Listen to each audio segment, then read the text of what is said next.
Please take it away. Okay. All right, there we go. I'm just going to share my screen here and get the presentation going. Okay, can everybody see this? Looks good? Okay, fantastic. Okay, so first of all, I want to thank everybody for being here. We have a ton of stuff to go over today. As you'll see, my collaborator or myself and others who we will collaborate with on this pillar, we're very excited about this topic and the directions we're moving in. Let me give you a little bit of a lowdown on, oh, I have to continue to share. Okay, so you should be able to see this all now. I'm going to start with a quick word about our team, give you a little bit of background, as Vipka mentioned. I think I'm going to talk about environment, sustainability, and the planetary stewardship pillar. That's the sort of big questions that we're asking in this pillar. We'll talk about two flagship research projects. We'll mention a collaborative translation that we've also embarked in, sort of in tandem with those projects. And then I'll mention a couple of upcoming events that we're sort of sponsoring and actually organizing in some to a great deal coming up at MIT that we're really excited about. You're welcome to join. So I just want to say first a quick word about our team. As Vipka mentioned, I've been involved in the Global Humanities Initiative, I think, since Vipka started it. And it's been a great pleasure to do that. It's been a great pleasure to work with her and others. Many of you, some of you are in the audience here today. Um, I also, very early on, relatively speaking, I think Or joined. Or, my colleague, is a professor at Tel Aviv University. We have kind of very complementary backgrounds. I was a historian of China. Or was a religious specialist of Japan, and he was kind of pivoting into a new project.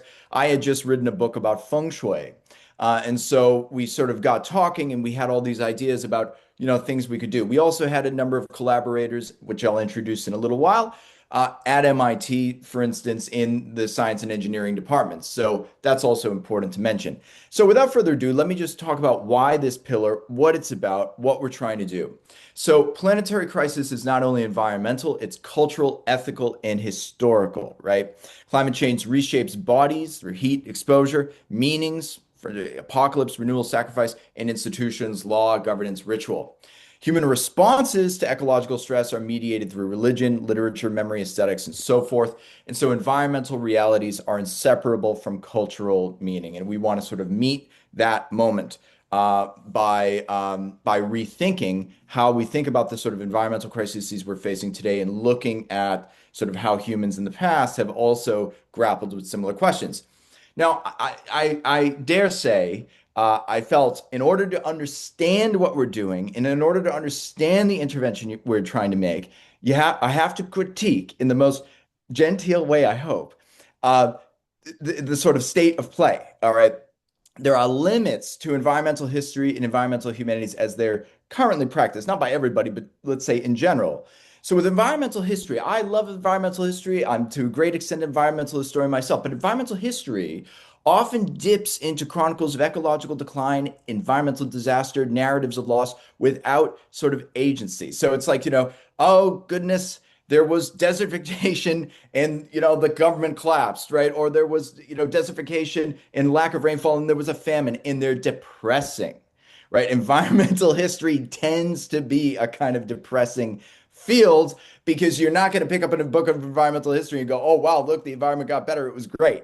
Okay, so that's the first thing, right? So it's a lot of the field is great, and it makes important contributions. But even leaders of the field of environmental history, like William Cronin and beyond, have themselves acknowledged, look, this is a thing of when they teach a class at their universities at the end of the semester, you ask the students how did it go, and they go, we're kind of depressed. Okay, then you have, okay, what's a remedy to that? Well, one remedy that kind of exists is, look, we can show them a bunch of poems from the Tang Dynasty about how nice bamboo is. Okay, that's the kind of, environmental humanities approach. Now, again, I love my Tong poetry. I love, art, beautiful artwork, the Umayyad Mosque in Damascus with gorgeous trees on the front. I mean, we all love it. Yes, of course, the art, design, the literature, the poems about the natural world, that showing how humans have been inspired by the natural world. That's important. But again, there's a limitation there of how much can that really tell us about, how could that inform policy, right? It doesn't necessarily involve truth claims about, the state of environment while I'm, appreciating, let's say, a garden. Okay, so that's the kind of state of play. Now, there are new opportunities, however, drawing on these existing fields, right? Drawing on them. For instance, a focus on the interactions among biodiversity, natural disasters, architecture, the built environment, material infrastructures, lived sensory experience by bridging humanists, scientists, engineers, and policymakers. Okay, so in other words, input, in short, the best of environmental history, the best of environmental humanities with the best of the sciences. Okay. And, policy and all of that stuff like that. So we want to strategically cherry pick, right? And produce something that might be, serious, not despairing, and give people that kind of small, slow hope, right? Where as we confront the sort of real crises that humanity faces today. Now, there is a bright spot that I think provides us with a kind of nice example, okay, to work forward on, to work on, which is really climate history. I mean, as far as I can see, climate history has been really the forefront within the environmental humanities, environmental history domain, where you really do have those conversations between the scientists and the humanists. Nicola de Cosmo, for instance, at the Institute of Advanced Studies, has been a leader in this kind of bridge building, especially in his work in the Mongol Empire, et cetera, and climate. What I'm talking about is that, we have ice cores, tree rings, monsoon records, and so forth, and climate shocks, political instability. The historians, the scholars of literature, they come forward with their texts, the scientists come forward with their data, and then stories kind of start to come into view. For instance, most famously, all of the chaos that we see in 17th century Europe and in China, if I may say, during the coldest part of the Little Ice Age, right? So that's actually something very exciting that really only came to the forefront over the last 20 years as the scientists, the climatologists, the dendrochronologists all got together and said, wait, what's going on? Why is the 17th century so crazy? Oh, there's something going on, right? Famine, migration, warfare, and so forth. So what I'm saying is what this pillar can do is, I remember how I was saying environmental history, environmental humanities, policy science, right? With climatology is a great example of how that can work, but we can do it beyond climatology. We can do it with other sort of forms of environmental thinking, environmental consciousness, environmental ethics. Okay. So here are the guiding questions of the pillar. Now that you see that what we're trying to do. How have societies navigated extreme heat and cold, ecological collapse, resource exhaustion? What metaphors shape environmental imagination? Heat, cold, apocalypse, renewal, ruin, repair. What do long humanistic archives teach us about resilience, equity, climate justice?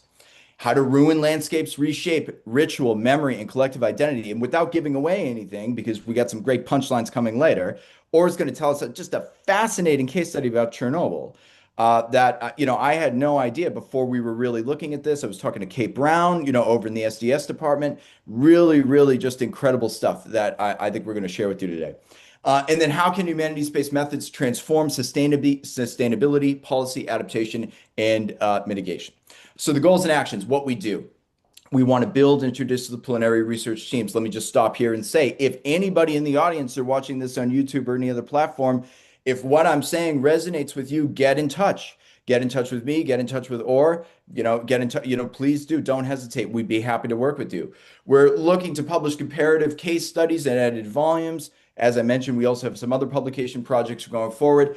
We have public-facing platforms. We have an ongoing sort of a rudimentary at this point, but it's growing atlas of places of ruination and repair. I have a database of the sort of human archive of noticing temperature extremes. I'll mention that in just a few minutes in more detail. Produce policy briefs on energy equity and culturally informed adaptation. To be fair, this is number 4 here is not something we have done yet, but it is an aspirational goal for what we want to do in the future. Okay. And develop teaching toolkits for universities and secondary education. And there's a whole number of ways in which we want to potentially affect how the environment is taught. Again, as I mentioned right now, one of the things that you often hear from people who teach the environment at the university, and I think even the secondary level, is what are the sources? What can we give? Right? Again, another poem about how, it's nice, the moon is nice. Yeah, that's great. But then this devastating, the collapse of political sovereignty in the 17th century Europe with the Little Ice Age. Is there something else we could give, right? That's not devastating, but is still meaningful. And that's the sort of the vacuum we're trying to fill. Okay, what this looks like in practice, for instance, monsoon failure in temple economies in South Asia, earthquake ruins and ritual rebuilding in Japan, urban heat islands and racialized exposure in US cities. These are all sort of projects that I've been talking about both at sort of environmental history conferences that I go to, my colleagues at MIT and beyond. And I think Orr's been doing the same.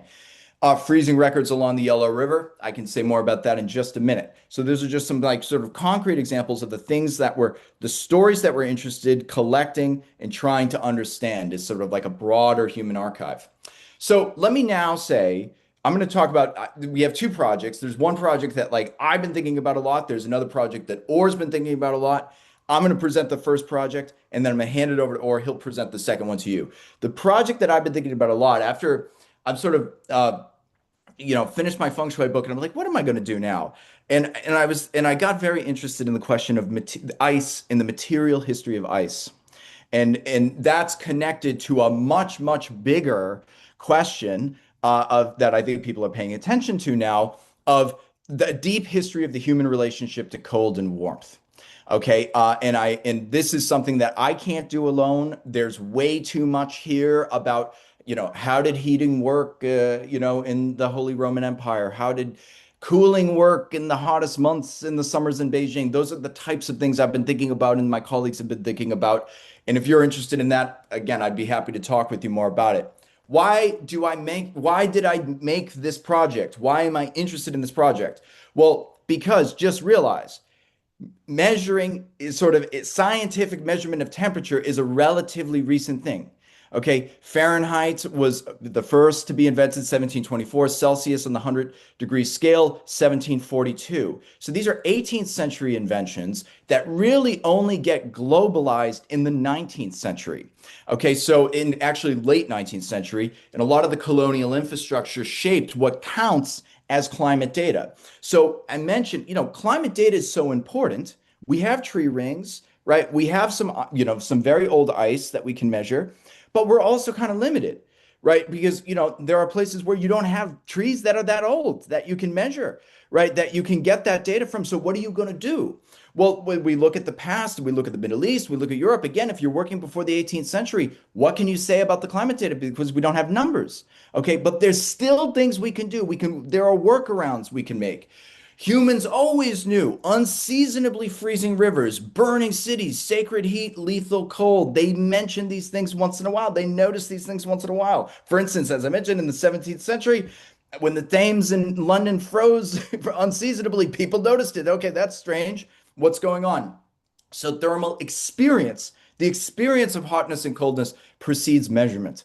And that's the kind of, I think, that's the core that I want to sort of understand here and record here and discuss here. And even remember to this day, as humanity across the planet confronts ongoing climate change, it's not like people or kids or anybody in their head thinks, oh, it's this degree out, right? There's a real limit to how much even today those numbers can narrate and help people understand the circumstances that they're in. So that's what I'm excited about here. So case studies that, I'm looking at: ice harvesting in Qing, China, Himalayan cold asceticism, Roman hypocaust heating systems, Soviet Arctic survival manuals, cold storage and global food capitalism. Okay. And I have ongoing with this project and a few collaborators that are interested in these questions, a sort of small but growing digital database of thermal worlds. What it includes: early photographs. You can see here this incredible photograph of lugging a huge piece of ice in Beijing because, yes, you needed ice in the summer for air conditioning and also preserving various foods and medicines. The government handed that out to officials actually as part of their compensation. Ritual manuals, travel narratives, medical texts, maps of heat, cold exposure, and oral histories. Why it matters? It makes embodied climate history visible, informs climate justice debates, like the necessity of air conditioning in warmer regions of the world. That's something that's only going to be picking up steam as an ongoing story now. And it also challenges the technocratic adaptation models. Okay. what lies ahead. And I should mention here that sort of I want to be modest and say, Sergey is a wonderful collaborator with us and a wonderful support. Sergey Saavedra is in systems ecology here at MIT. This project has benefited greatly from his feedback and input. He's very busy, so he's sort of in and out with us, which is totally understandable on his part. But just to kind of give you a sense of what he's got, some incredible new work that I was recently shown on the energetic boundaries of tropic systems. He's looking really at sort of how ecosystems fall apart. Under what conditions do they fall apart? So we want to have continued collaborations and expanded collaborations with colleagues in systems ecology and beyond, climatology, you name it. This is my own personal thing, the first history of ice as infrastructure in China, but I'm also interested, of course, in a global history of that and global uses of it. So again, if you're interested in that, get in touch. A comparative volume on thermal imaginaries, policy briefs on heat inequality and collaborations with urban planners. And public storytelling projects. I mean, I think we got great stories that have come out of this already.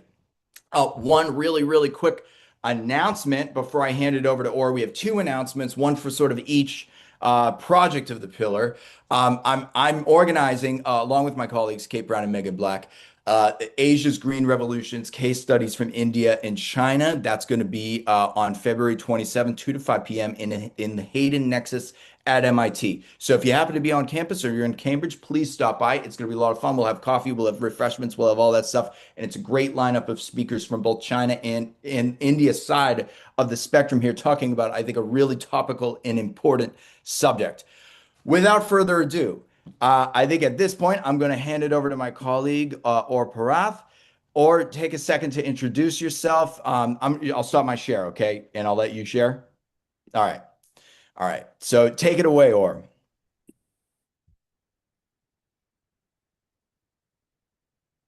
All right, can you see the slide? All right, so It's coming. I can't see it yet. Oh, here it is. Here it is. Yeah, got it. okay, okay. So thank you very much, Tristan, and thank you, of course, Vibke, for organizing, starting this whole amazing initiative of the Global Humanities, and thank you for your leadership and the invitation this time, of course. So I'm Or Porat. I'm a scholar of Japanese religion. I usually work on sexuality, the history of sexuality and ritual. But as you can see, the new project centers on the environment. You've heard from Tristan about the first project, which was quite fascinating. So I will now present the second one, which we call Ruination and Repair. And this is very much in keeping with what Vibke has talked about in her introduction. We really try to center human agency here, right? So not to talk just about disasters and what sort of damage these horrible or horrific events left behind, but rather how do people, right? People actually come to terms with these disasters, whether it's through interpretation, whether it's through interpretive frameworks or resilience, endurance, and we call that the afterlife, right? So it's really the living communities and the different ways in which they come to terms or make sense with different disasters. And so we divided our modes of investigation into culture, ritual, and ethical. But you will see that religion is, of course, a very important part, and I will explain briefly why in a moment. So, of course, a little bit about the conceptual framework. We do not divide disasters into natural or unnatural. In the scholarship of environmental humanities, it has become clear that this is just an artificial binary. You have a lot of examples in the world for all kinds of horrific natural catastrophes that are either a direct result of human intervention or human policies, or they're just enmeshed with one another in different ways. For example, you can see here a picture from the Darfur starvation in Sudan in the 80s. And there, of course, you have a combination of persecution, but also with drought, right? So where does it begin? Where does the man-made intervention begins, and where does the natural disaster end? It's very hard to demarcate this clearly. And we are very much interested in long-term processes, right?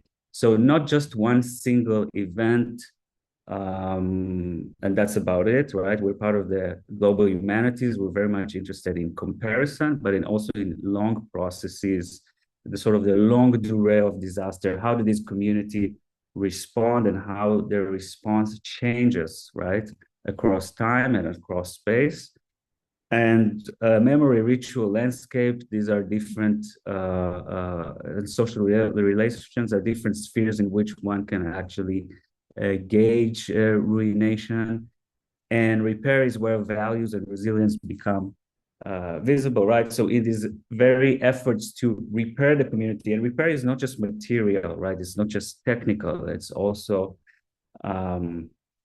coming to terms with loss, right? Building up communities from the ground up, right? After a horrible destruction.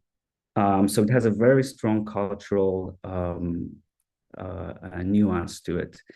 Okay, so when people usually, well, people is a very generalized way to refer to it, but let's just talk about the media, right?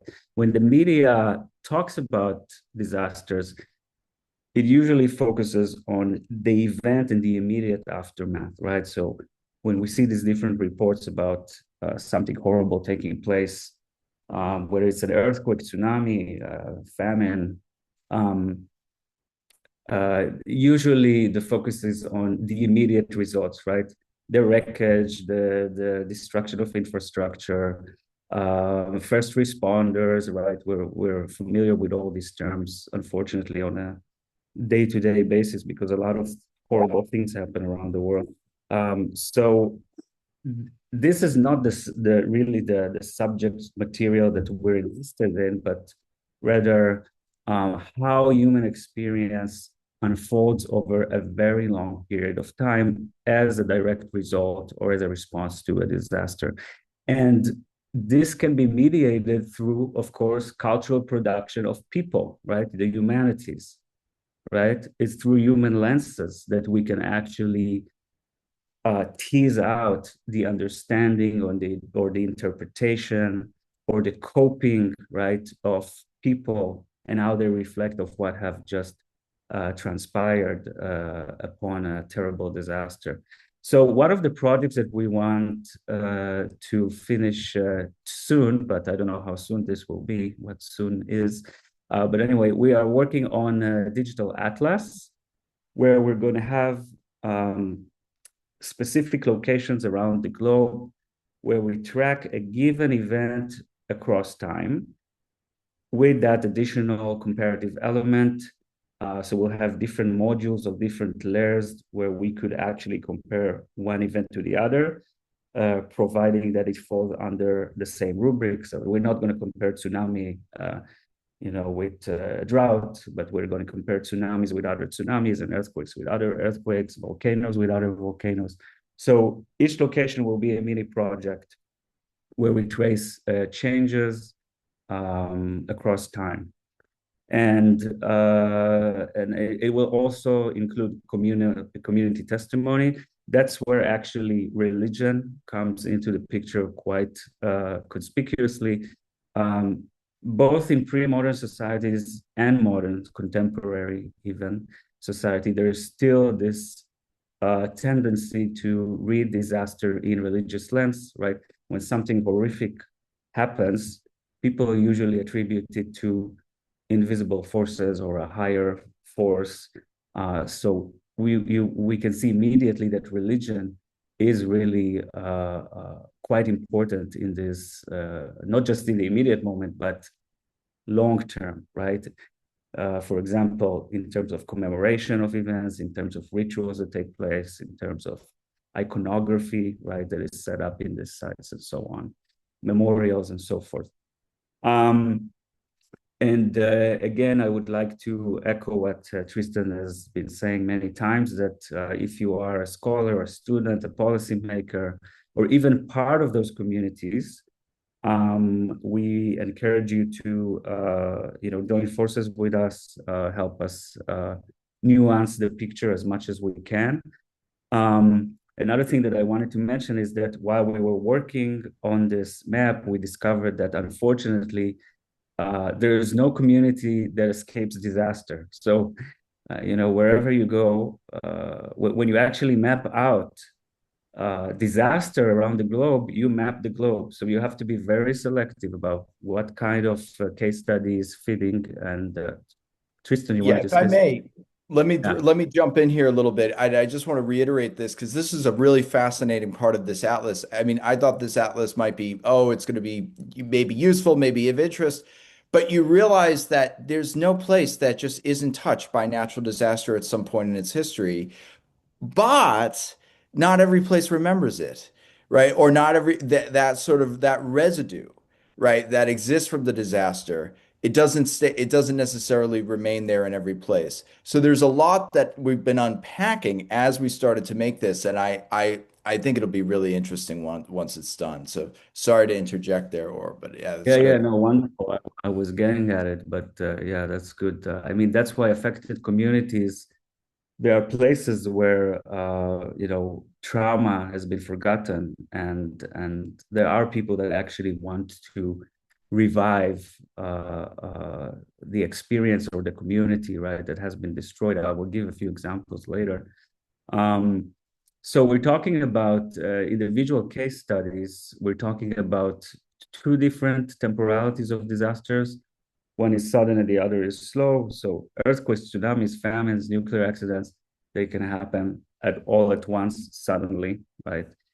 And desertification, sea level rise, long-term toxic exposure, this could happen slow, although toxic exposure can also happen suddenly, like the famous oil spill in Santa Barbara in 1969, for example, which changed actually the landscape of the field of environmental studies.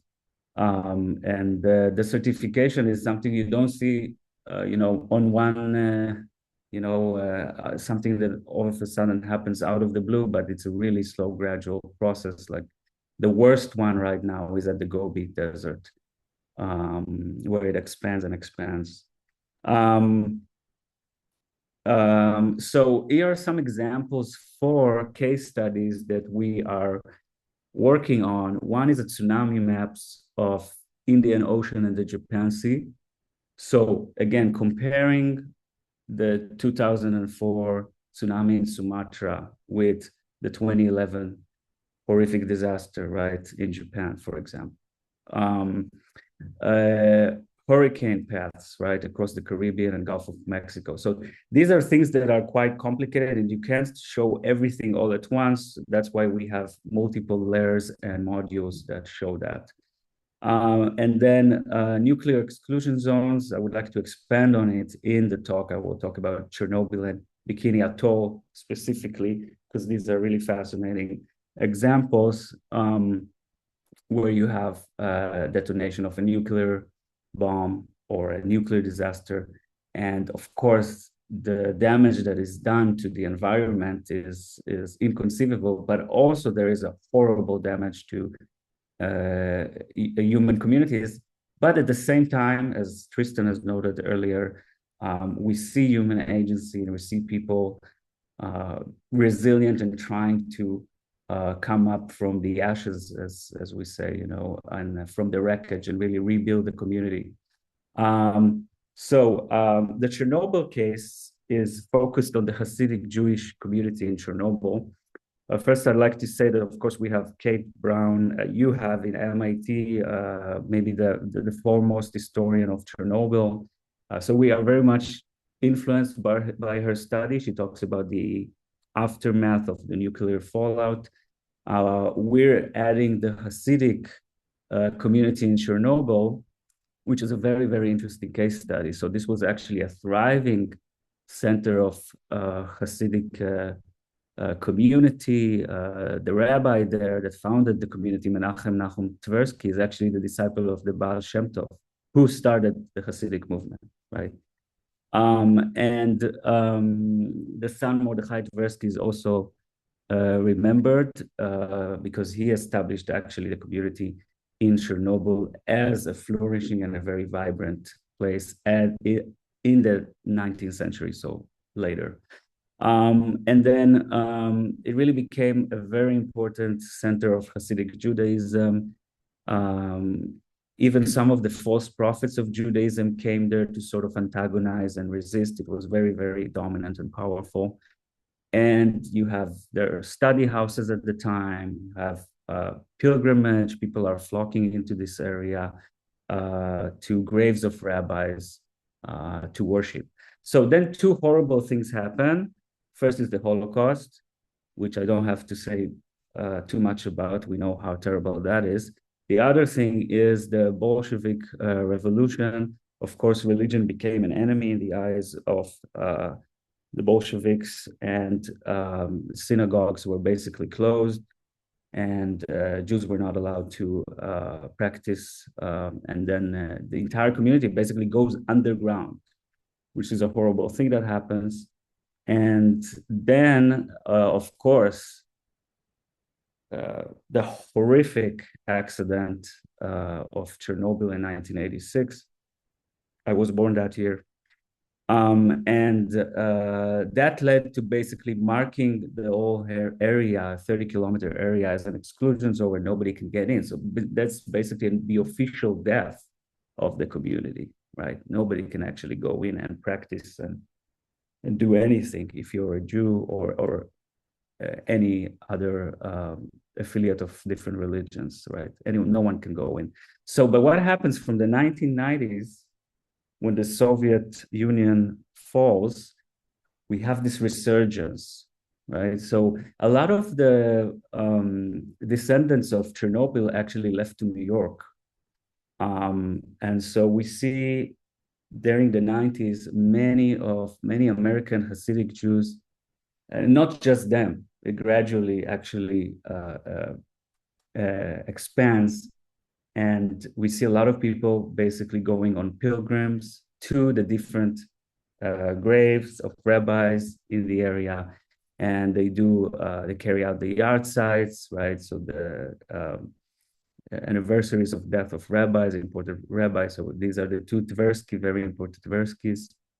And they establish minyan, right, which is a prayer gathering. You have to have at least 10 people for that. So minyanim in plural, many, many gatherings, right? And you can see a picture of one particular visit there not too long ago, where people arrive, and it's a sort of an interesting distinction between the wreckage and the decay of the buildings and the plant life, right, versus the community vibrant worship that is going on. And there are all kinds of studies and observers that say that this is a very spiritually charged environment, even though it's devastated. And so this is really an interesting case study, right, of with all the different disasters and horrific events that have happened to the community, we see that people come back, right? That they're resilient. And even though there is radioactive exposure, people still come in and against all odds, try to reestablish the community. Of course, another terrible thing has just happened recently, and that's the Russian occupation of the exclusion zone. So now there is no longer access for Hasidic pilgrimage. But we remain optimistic because other sites in Ukraine have all of a sudden started to awaken. For example, the site of Uman, of Rabbi Nachman. So hundreds of people arrive to the city of Uman every year to commemorate the anniversary of Rabbi Nachman. So we expect that at a certain point this will happen too in Chernobyl, but I have to end this case with a bit of a negative ending that it is now no longer active for the meantime. But again, this case really shows that Chernobyl is quite complicated. It's both it's three things really. It's a sacred site, it's a radiation zone, and an active theater of war right now. So it combines all of these different tragedies into one. And here we can really gauge through different periods how the community dealt with all of these events. So another example that we're interested in is the bombing of the Bikini Atoll. And you see Godzilla here, you may be wondering, right? Not many people know that Godzilla, the movie, actually came out because of a bombing of the hydrogen bomb, right? That was done by the Americans at Bikini Atoll. So one way to look at what happened in Bikini Atoll would be to look at the horrific aftermath in the islands themselves, and people have done it. So there's still ongoing radiation. People have been uprooted, plant life completely destroyed, animals. It's a horrific place. But in this particular case, we wanted to look at how the event changed popular perception and entered popular media. So the response is really a media response to the event and how it shapes our understanding of natural disaster. And that happens through Godzilla. So just very quickly, I'll just say a little bit about what happened. The US was exercising or undergoing all kinds of nuclear testing in Bikini Atoll, which is nearby the US Marshall Islands in the Pacific Ocean.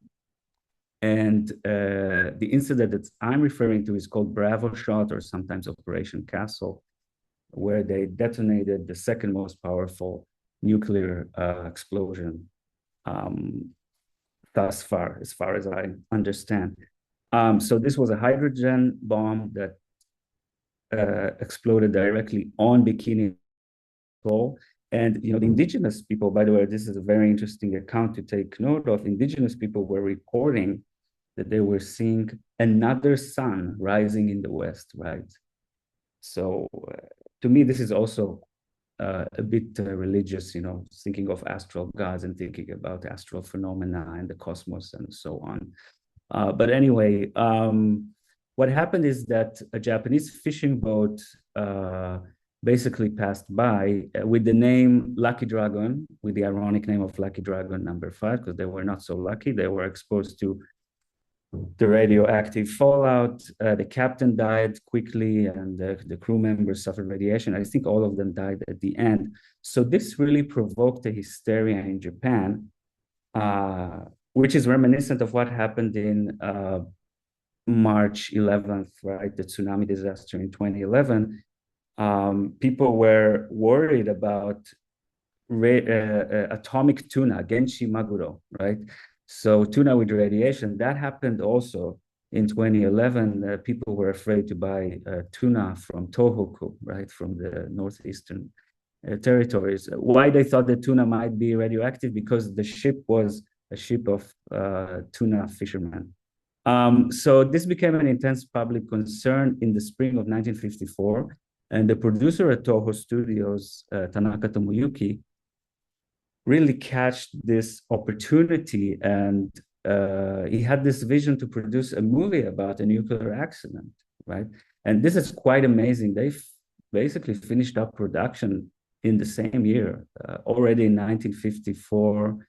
Gojira, right, which is the Japanese name of Godzilla, came out, right, which is a movie about a gigantic monster, right, that awakens from its slumber because of a nearby nuclear explosion, right, which is done by the Americans, right? So why is this important? Because Gojira took a disaster and really turned it into a cultural and mythic legacy. There's all kinds of ways to look at Gojira. Gojira is an important cultural icon that is popular all over the world until this day. So every time there's a new adaptation of a Gojira or Godzilla movie, it always speaks to a particular disaster in the specific context of the time, right? So in 1954, it was about of course, the Americans are doing these experiments in the Pacific Ocean. But a movie that came out in the early 2000s, Godzilla Resurgence, was about governmental officials and bureaucrats not really responding quickly and handling the incident appropriately, which is, of course, a critique of 2011. And then recently, Gojira Zero was about World War II and the air raids, and more about the trauma of World War II coming back again to natural and man-made catastrophes. So, there's different ways to read what Godzilla is. Theoretically, as a cyborg, is mutated and enhanced by technology and born from the nature, from basically the fusion of nature and violence. This is in keeping with Donna Haraway's notion of the cyborg. A lot of scholars actually try to trace the traditional background to Godzilla, and there is actually, in Japan there are dragons, underwater and undersea dragons that causes all kinds of disasters. There is a connection, but in the movie it really is portrayed as the product of wartime suffering and trauma, right? So it connects, it goes back to World War II and the bombing of Hiroshima and Nagasaki as well, right? So yeah, there's a quote here that Godzilla is a scar of history, right? It has contradictory missions to represent the traces of history and to be erased from the surface of the earth. At the end, of course, he is ridden off, right? He's destroyed. The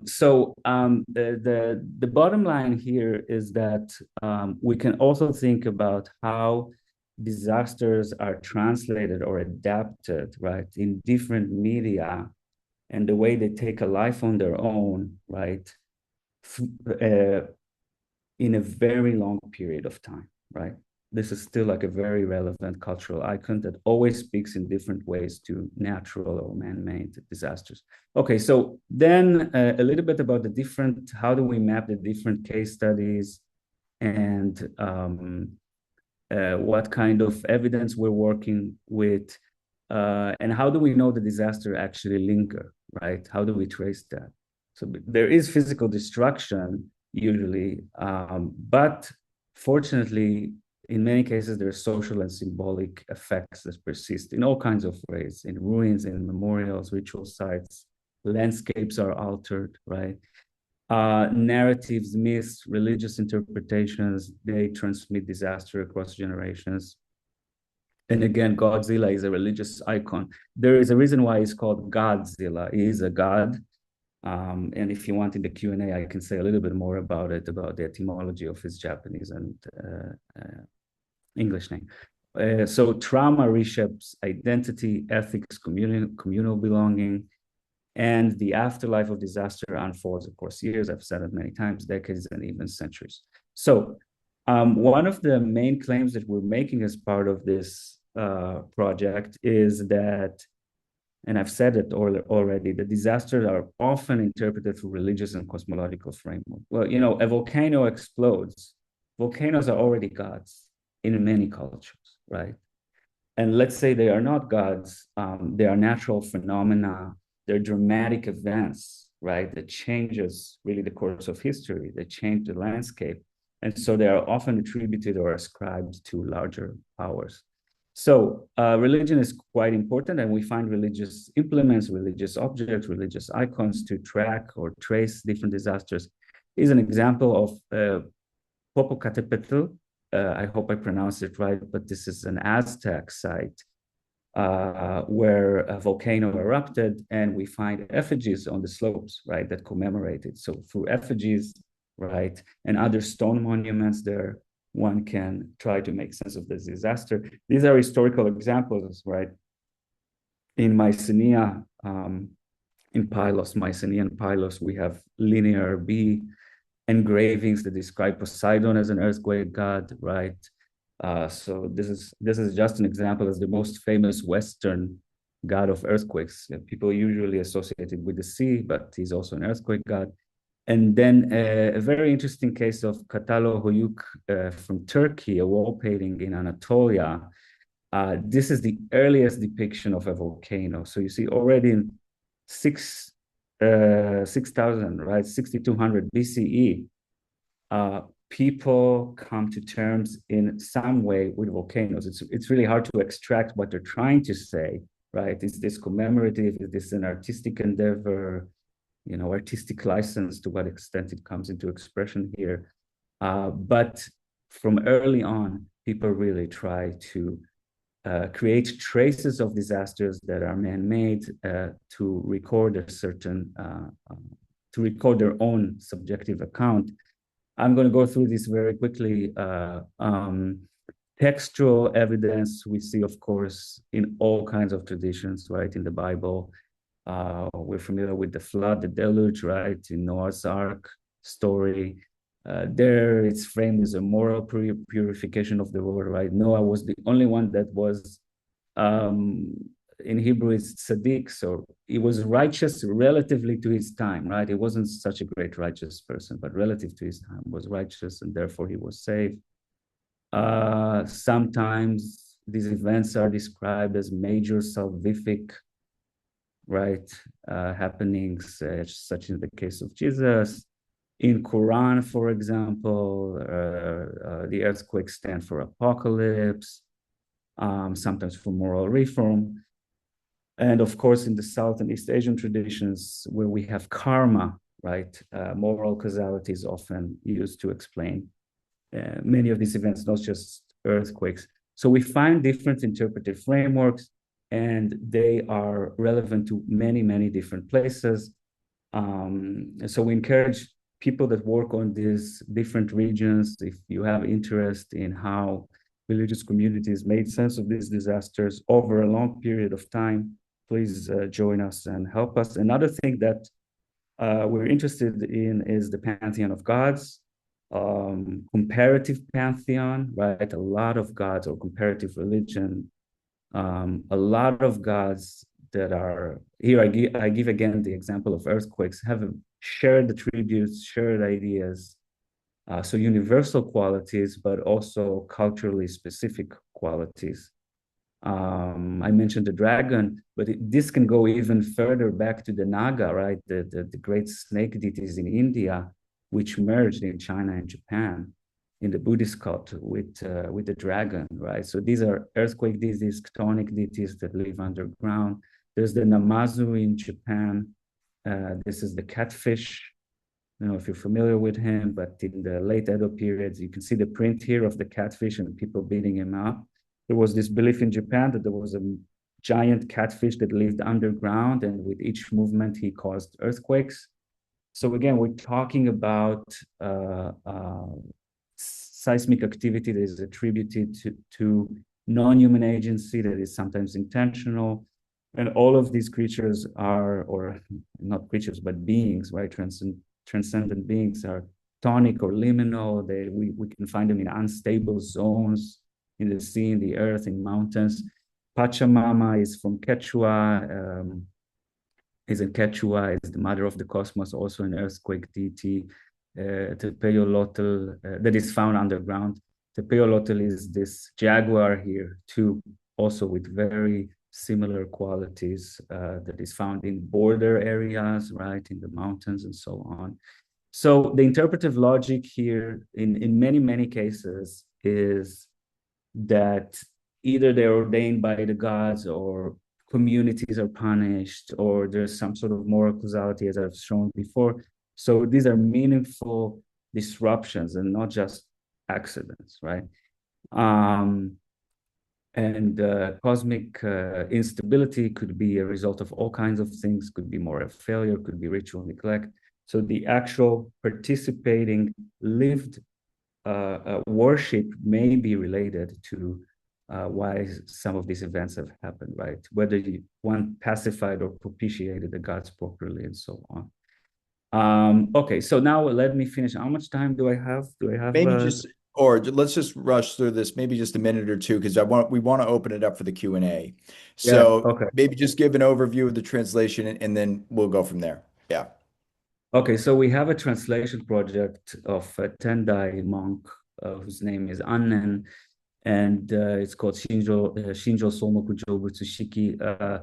This is a text about a very important doctrine in Japan, the doctrine on the enlightenment of plants. Okay, so the Japanese and the Chinese, by the way, believe that plants can become enlightened. Why do we think this project is important? Well, first of all, the text gives us a good overview of the local botanical knowledge. And then it's an interesting case of panpsychism, which is, I think, is the most pluralistic way to refer to any philosophical theory of the mind. The panpsychism, it's actually it's a meta theory. You know, it's a theory on theories. It encompasses a lot of different philosophical branches that speak of the mind as ubiquitous and a fundamental force of nature. So, you know, even Spinoza's pantheism can be considered panpsychism. As long as the mind is sort of the underlying force of the world, then we can speak of panpsychism. It doesn't matter to what extent the mind exists, or whether there's cognition or there's consciousness or so on. The mind / the soul is the underlying power or metaphysical principle, then we can speak of panpsychism. And I think that this is the theory that is presented in this text. And of course, ecological justice is sort of the immediate result of ideas like that, right? If you claim that plants have a soul, right, that they can become Buddhas on their own, then that already cultivates compassion, right, to the natural world. That leads to all kinds of ecological conclusions of living in harmony with the plants. So, and we call this the ethics of multi-species coexistence. So unfortunately, I don't have much time, but I'll just say the really important things. Since we're also interested in mapping botanical knowledge, we gave here an overview of a lot of the really famous materia medica and pharmacopoeia around the world. And I think this actually connects really well with the pillar on medicine and the healing hearts. This is really room for collaboration, interpillar collaboration with Michael Stanley Baker and Runitio Elit Lalim. So yeah, we can talk about this, but the Chinese example here, the Ben Sao Gangmu, in Japan, it was transmitted to Japan, and in Japan, all kinds of encyclopedias and bestiaries depicted, in the early modern period, depicted plants alongside animals and supernatural creatures. So even in that literature, plants are given agency. And then you also see cross-species situation. You see trees with faces, right, and plants, smiling plants and stuff like that, right? So really, this corpus of text really also can tell us much about plant agency. So I just, animism and polytheism is a sort of precedent to panpsychism. And I have to really get going here. I'll just say that panpsychism can be found in a lot of different strands of thought around the world. Anand is really the representative for that in East Asia. And the modern debates on plant behavior or plant consciousness, plant soul, really repeat a lot of these older debates that we see in this philosophical and religious tradition. So the text that we're looking at is really an important primary text in this in articulating a worldview of panpsychism. It's really, really important. It precedes a lot of debates that we see today. Today, you have debates in philosophy, but you also have debates in the science. So, of course, nobody in the scientific world talks about consciousness in plants because they don't have neurons or brains. But they do speak about behavior, they speak about signaling, memory-like processes. So minor cognitions of sorts, right? If you have memory, there should be some sort of cognition. Decision-making, perhaps. This is highly debated, highly contested. We don't want to overstretch this, but there is room to talk with scientists about this. And I've already talked with some botanists in Tel Aviv and Jerusalem, and they're actually excited about this. because they're also discovering, that plants respond in ways that really remind us living beings, right? They sense light, they have chemical signaling, they have habituation and priming, and so forth. So there are some people, at least in Israel, that are very much excited about Anen to see what sort of ideas this text holds and whether there are some parallels with science. So, okay, I don't have much time. Like, I'll leave the discussion about Anen's theology to the Q&A if somebody has a question. And then Tristan, I'm going to give it to you now. Just really, really quickly, because I want to open it up for Q&A, or you can keep your screen here just to share, Okay. just so you know who's at the table. We have, scholars, community organizers, policy experts, artists, beyond. That's what we're aiming for. Knowledge flows both ways from religious experience to theory. You can go to the next slide, or published work. We've published some work. You can take. We'll be happy to tell you about that. And then this I want to flag this because my colleague Emma Dung and I we're organizing and hosting this environment and ecological crises Buddhist perspectives and dialogue. That's coming up in April. I'm going to be doing the keynote for that conference. That's another event. It's going to be really great. It's going to draw on a lot of the themes we've been discussing today. So if you're in the area and you're free, please stop by that. We'd love to have you. I think we should just let's open it up for Q&A, I think, at this point. Yeah. Upcoming stuff. Yeah, we're doing a lot of stuff. I hope you got the message there. We have a lot of stuff going on. We're interested in a lot of stuff regarding the environment. So yeah, I really look forward to this conversation. So I think we can open it up. Wonderful. Thanks for really this amazing presentation of all your work, very much in the spirit of our forums and of our initiative, taking environmental humanities to a new level, and this whole concept of embodied climatology, of ruination and repair as a process, comparative religion and panpsychism, and then actually going towards questions of sustainability, resilience, and policy briefs now is really like a tour de force. That's exactly representing what we're doing at MIT Global Humanities. So let's open it up for discussion. I do have to say in the beginning that unfortunately today, for special reasons, we do have to end at 11:30 sharp now. But you can always reach out later, no? So Let's open it up. Questions for our speakers.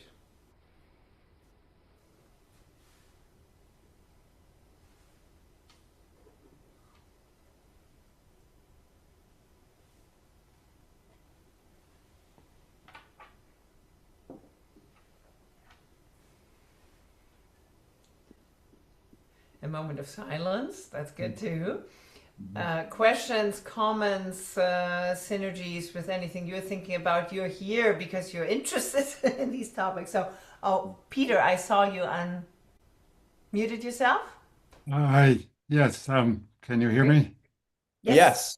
Ah, Good to see Thanks you, very Peter. much. I really enjoyed this. As an old MIT person who's come back after retirement, I'm absolutely delighted that you are carrying on the environmental initiative, which began on a much smaller scale quite a while back and has evolved in many different ways.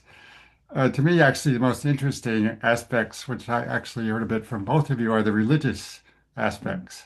Now, I've been at Yale for a while where we have a religious studies department, of course, but MIT has not had such a thing, but it does have chaplains, of course, and spiritual support for the community. And I'm very happy to hear, well, would like to know or like to encourage you with the Buddhist Studies Initiative and other things to link up with them. There's one, say, particular question I might have that, well, just might link Tristan's and Orr's uh, discussions, and that's the question of climate and war. Mhm. Tristan's just written an article which is about the freezing of rivers in Manchuria and how that facilitated military advances by the Manchus, and it's a brilliant article. So there you have a specific example of how cold temperatures actually affect warfare in specific ways. Uh, I'm sure temperatures affect warfare in many other ways, Yeah. and they also affect religious responses and recovery from Yeah. war. So maybe the two of you would like to say something about, well, climate, religion, and war, and where you think Oh, that's a this great. might be Well, that's going. fantastic. Yeah, Peter, thank you so much for this wonderful question. Uh, I'm fascinated by the links between climate, religion, and war. And just based on, for instance, the example that you raised, I'll give, to everybody one example here that I find fascinating. So I'm a sinologist, so of course my references often go in that direction, but I'm sure there are many global parallels to this. What's interesting is there were four cardinal directions, four cardinal animals in Chinese cosmology traditionally, right? The azure dragon, the white tiger, the vermilion bird, and the dark warrior of the north. But in Chinese religion and in Taoism, only the dark warrior of the north became a real deity of worship. And one of the things that I found when I was looking at this thermal worlds and the role of ice is that the Yongle emperor, usurps the throne, right, in 1402 from the Jinwen emperor at the beginning of the Ming Dynasty. And he does that by crossing an unseasonably frozen river. After he crosses that unseasonably frozen river, and he becomes emperor, he tells everybody we have to worship Xuanwu, the dark warrior, which is also becoming in this cult Zhenwu, the perfected warrior. And he creates all these temples for him and everything like that. What's fascinating is Yongle does this right at the beginning of the Little Ice Age. So what do we see? It's right around 1400, which scholars have dated approximately when global temperatures started to really dip. So of the four cardinal directions, the four elements there, fire, all of that. I mean, of course, there's five in China, but including the center. Only the north and water and cold became a deity. And it became particularly deified right at the beginning of the Little Ice Age, right? I don't think that's coincidental, right? I think there's a broader story there. And of course, one of the major driving forces of that was the war, right? This appeal to ice as actually helping us in this conflict. I think one of the exciting things about this insight is, especially in the West, so often when we think of climate and war and coldness and war, we think of Napoleon, we think of World War II, we think of Russia, the Soviet Union, the Winter War, and we think of ice as hindering, right? We think of it as a problem, right? But in fact, when we look at that deeper, longer history, there were plenty of groups that took advantage of cold conditions and of ice. So that's my sort of recent epiphany about that Chinese religion, climate change, and political powers. Thank you so much for your question, Peter. Go ahead if you had a follow-up. Just one follow-up Yeah. comment. Yeah. Look at Scandinavian mythology and Mm-hmm. Old Norse in the Yeah, yeah. middle to early modern period, where cold, ice, Right. warfare are intimately connected with the gods. Just the Yeah, point. exactly. I wouldn't be surprised if exactly at that early modern moment of the Little Ice Age, there was an elevation of certain deities that represented those forces or thought to control those forces. So, yeah, really exciting stuff. Thanks so much for your comment and question, Peter. Or did you have anything you wanted to add on that? I think you summarized everything quite Summarize. Okay. Yeah, yeah, yeah. That's good. We have some comments in the chat too. Exciting. We're trying to document plant diversity in the area. Interestingly, there's an ancient rock inscription that talks about water systems created by the king some 800 years ago, who claimed it was not just for humans, but for plants and animals as well. But it seems worth looking at old texts to imagine botanical diversity in ancient times. Yeah, absolutely. Yeah, this is a really, really wonderful comment. Really appreciate it. And that's exactly what we're trying to get to, for instance, in this Annan translation that Orr mentioned about this idea of, for instance, plants with the potential for enlightenment. I mean, it's one thing to say it. I mean, I think many, many lay people, many people know, okay, Buddhists thought that, all sentient beings and, participate in the reincarnation cycle and all of that. But it's another thing to have a guy lay out precisely how it works, right? And I think that there's a lot to unpack there in terms of, what I'm inspired by when we started to talk about that fascinating text and project is what is that botanical world he's living in? What trees is he seeing? Right? What is he documenting about? Like what when you die, what kind of, plant do you become, for instance? This is all stuff I think is really fascinating, and there's a ton to say about it. Or do you want to jump in there? Yeah, I mean, other than the botanical knowledge, of course, we're also interested in the soteriology, right? So the capacity of plants as non-sentients, right, as insentient people to actually, or persons, let's say, or beings to actually become enlightened. It is a radical argument, and we can find it in China. But in China, where you see these kind of claims, usually plants are described as enlightened by virtue of people. So if people become awakened, then their awakening sort of illuminates the environment, and that influences plants. But Anand was a revolutionary, and he says, no, plants can become enlightened on their own. They have agency. They don't need people, right? And actually, that leads to the animistic ideas in Japan. I mean, not many people are aware of it, but actually, animism. We tend to think that animism came from Shinto, but this is really a modern claim. Animism, actually, I would like to argue, came from Buddhism, and through this doctrine, not only through this doctrine, but this is really one of the main ideas that actually advanced. Well, yeah, if I may just add right there, what I find so fascinating about what Or just said is, let's not forget, Buddhism's been around for like over a millennium by the time that this text was written. Why, at that moment in time, at that place, did somebody come up with this theory in particular? You see what I'm saying? Like this was clearly something that, was in a sense novel. And that opens up this whole series of possibilities of what was going. I mean, if I'm not mistaken, it's a Tang Dynasty text, right? Yeah. Yeah. So Tang era text, medieval text, everything like that. Something was going on.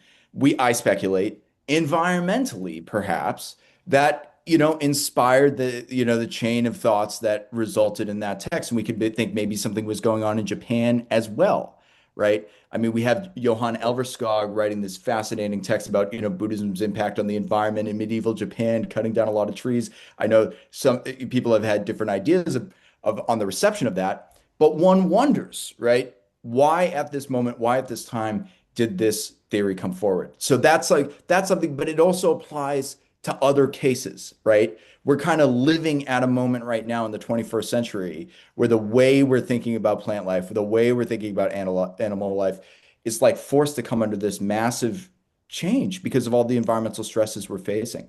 So I really think, thank you so much for that comment to the person who wrote that in the chat, and I hope you can kind of see the kind of ideas that are percolating in the group. And if you want to contribute more or talk to us more, we'd be happy to get an email from you. And oh, Peter, thank you so much for this, The Life of Plants and Metaphysics of Mixture. That's definitely a text that will Do you know that one? Do you take a know that look. book?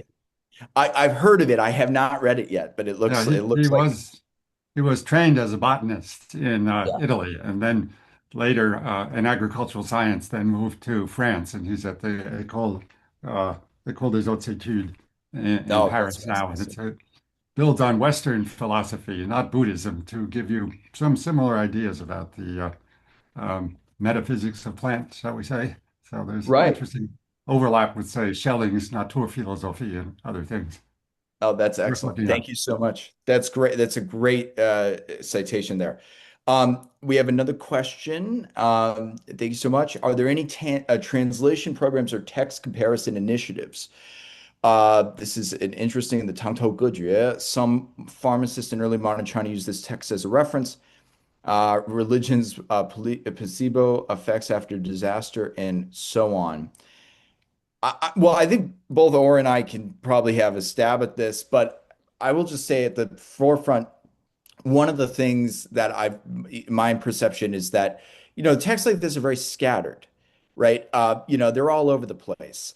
Some are materia medica, some are medical texts, some are, kind of, a lot of them, can be classified under various medical texts, botanical texts, etc. But in a sense, because of the interest in the environmental humanities, environmental history, they're often not in the same place, that is easily accessible for students or scholars, right? So that's again one of the things that, this text by Anand, for instance, that we were just talking about, it's been known forever, but I don't think there's any English translation of it. Which is like kind of surprising. I'll say that's my intuition that there are tons of texts, but they're very scattered, and it's like you have to know where to look to find them. Does that sound about right, or? Yeah. But text comparison initiatives, unfortunately, I don't know of anything that in the East Asian context compares a pharmacological text, but maybe there is something that we're not aware of. We usually work with Buddhological tools, Sibeta, Daisokyo, Marcus, maybe cross Asia, but yeah, I'm not familiar with anything. And let alone beyond East Asia, right? Middle East, Europe with East Asia, or let alone the Americas. So even there's only so much we can do, but even the amount that we're trying to do, I think, is really new because it's just this kind of, putting these texts in conversation with one another, putting these, ideas in conversation with one another. I think it is pretty new as far as I know. So thank you so much for that question. I saw somebody else had their hand up. We'd be happy to take maybe one final question. Andreas, go ahead.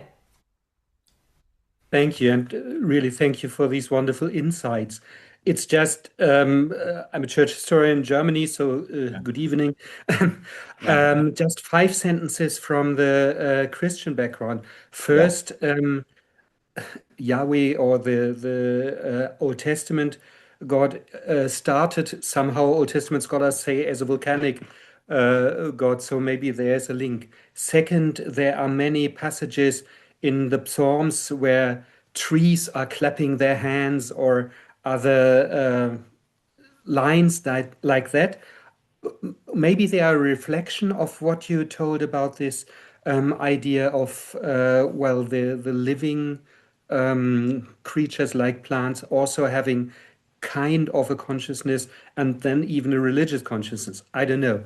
Third thing, Reformation and Renaissance, etc., are also in the time of the cold age or a little ice age, and these changes.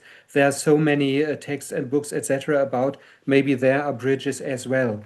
Same goes with the earthquake of Lisbon in the 18th century. There's a large amount of literature, and this is an example where the natural disaster changes theology and also changes religious practice. I think this is quite an interesting interaction. And then the final sentence, when you look at peace ethics today, the Christian peace ethics always claims that you also need climate justice. There is nothing like just war any longer, but just peace. And part of it is climate justice. So in the real contemporary time, there's a bridge into this part of ethics as well. Sorry, just some remarks. Thank you very, very much for your insights. Wow, We have Andreas, 1 minute. Do Yeah. you want to close with a comments length of a mantra, not longer? Tristan and then I'm closing out here with Fantastic. Well, let me just say, Andreas, thank you so much. That's a wonderful comment, and it really resonates with a lot we're trying to do. Or go ahead. Yeah, well, we did mention the Lisbon earthquake. It's an important event where theodicy, people start thinking about why disasters actually happen, right? Why bad things happen to people when there is a God, right? It's questions of theodicy, why good and evil exist in the world. And then the Reformation, the Enlightenment, right? This is the moment of the peak of enlightenment. So this causes a lot of religious doubt. So yeah, we're very much aware of this moment where you have both religious pious reactions to the event, but also rejection of religion. It's a very interesting case study, and we're taking note of that. Yeah. Thank you, Or. That was a long mantra, but I'm very glad to say that Andreas is actually pillar coordinator here for the good life, no? Great, Religions, philosophies, and sciences, there's a lot of connection there. And also, Ronit is here, our pillar co-coordinator for medicine, the healing arts. We'll have the forum on May 8th. But before that, I want to thank our speakers. I want to thank you for coming. Also, everybody, stick around for another forum. This is on March 6th, coming out of the Good Governance in Bad Times pillar against sports diplomacy. If you like the Winter Olympics, and also look forward to the World Cup this year, this is going to be the event for you, March 6th. Thank you so much. Take good care. Bye. Thanks so much. Great to see everybody.